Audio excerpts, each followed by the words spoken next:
avant, il y avait que les records, donc soit debout, soit tête en bas. Et donc c'était le but, c'est d'en faire des plus grands, le plus grand nombre possible. Donc le dernier en tête en bas, il a 164.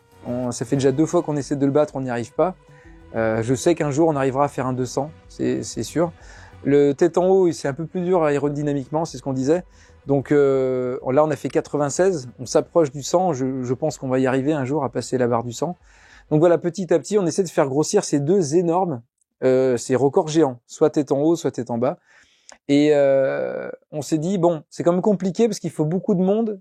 Est-ce qu'on ferait pas un autre style de record en attendant pour continuer à faire des records?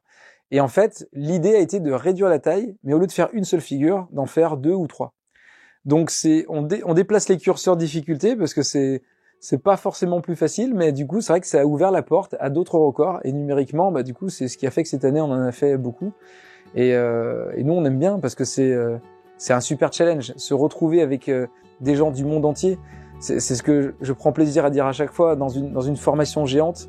On peut être grippé sur un Qatari, sur un Brésilien, derrière il peut y avoir un Polonais, devant un Américain, enfin il y a vraiment le monde entier qui est là, et on est tous là à travailler les mains dans la masse, c'est le cas de le dire, et si, comme le disait Karine, si quelqu'un n'est pas là, personne n'a le record, donc l'énergie elle est vraiment hyper positive, et je trouve ça génial aussi comme message de dire qu'on fait des records avec le monde entier. Il n'y a pas beaucoup de sports qui a ce genre de records, qui sont ouverts aux experts de toute la planète. Donc on aime beaucoup. Des fois, on est à 9 avions qui volent en formation et on a une flotte de, 200 personnes qui se rejoignent en chute libre pour se tenir la main, et pour que le record soit validé, il faut que tout le monde soit connecté, donc accroché au même moment.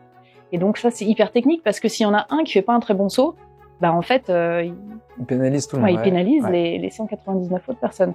Donc, comme on est tous des humains, on fait tous pas forcément des performances excellentes systématiques.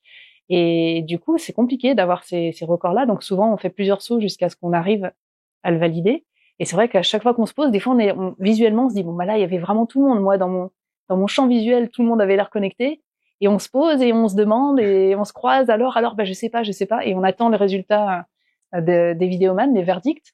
Et du coup, c'est vrai que c'est sympa. Des fois, il y a un mec qui dit non, moi, j'étais pas là. Ouais.